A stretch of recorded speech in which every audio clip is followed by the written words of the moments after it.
Before evil ever touched the earth, before Adam took his first breath, something unthinkable happened, not in hell, but in heaven.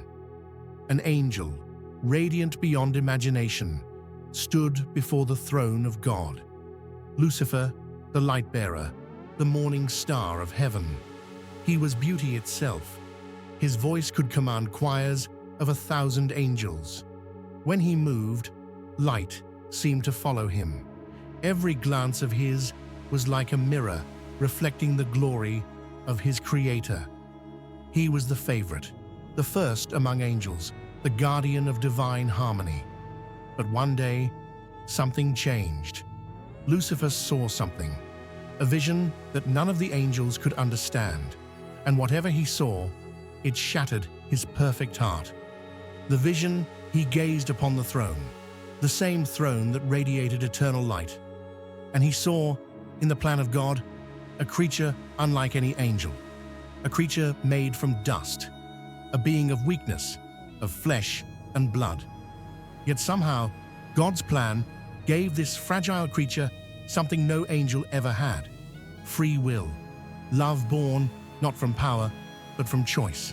And above all, Lucifer saw that one day, God himself would descend from glory and take on the form of this creature, a man, the Almighty, in flesh, the infinite, wearing mortality, the Creator, humbling himself below his creation.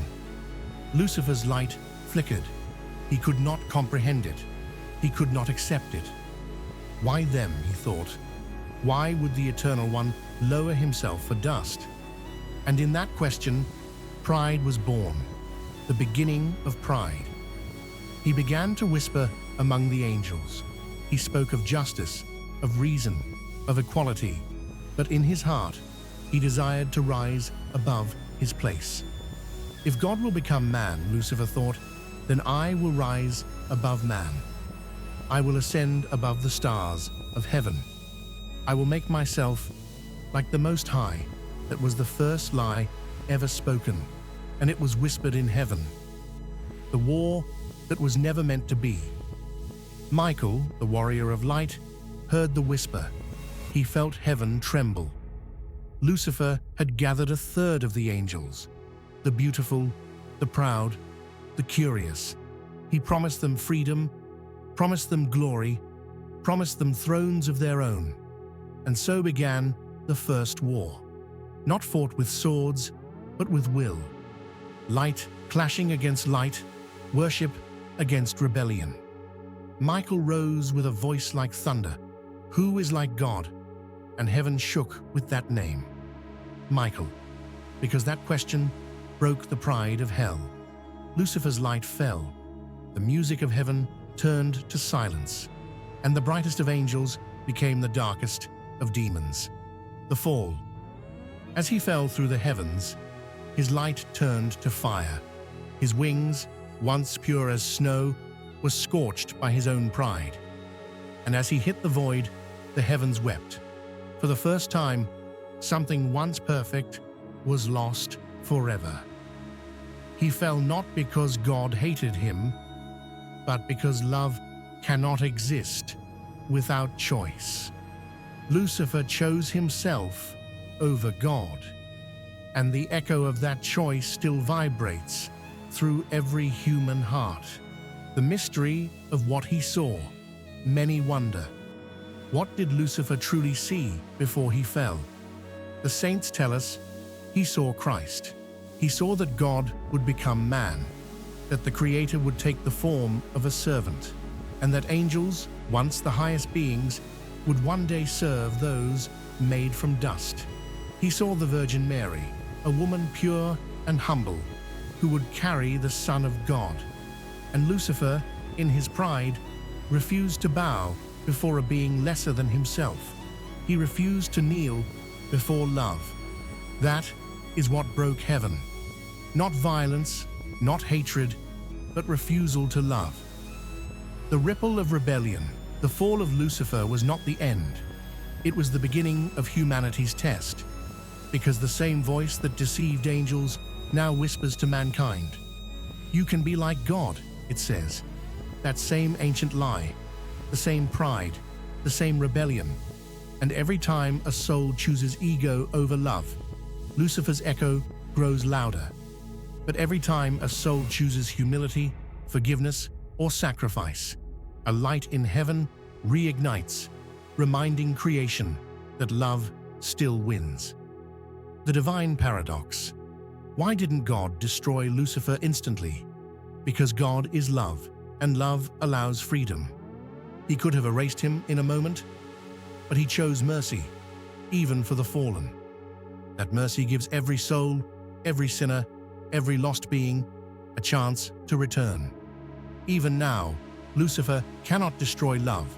He can only twist it, tempt it, mock it. But love itself cannot be killed, because it was written in blood, the blood of Christ, the same God Lucifer refused to worship.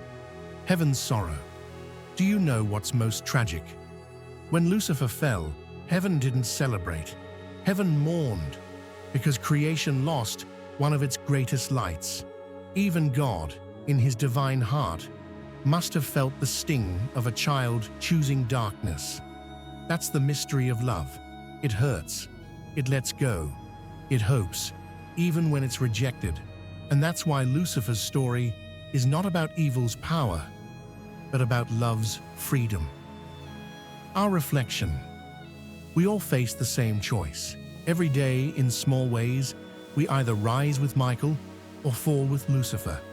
Every proud thought, every selfish act, every refusal to forgive, it's the same whisper that began before time. But every humble prayer, every act of mercy, every tear of repentance, it's another victory for heaven. Lucifer saw God's plan and said, "I will not serve." Mary saw that same plan and said, "Be it done unto me." Two choices, two eternities. The final truth. So what did Lucifer really see before he fell? He saw love. Love so pure, it terrified him. Love so humble, it offended him. Love so powerful, it could take the lowest form and still be the highest truth. He saw the cross. He saw the sacrifice. He saw a love that he could never imitate. And that's why he fell.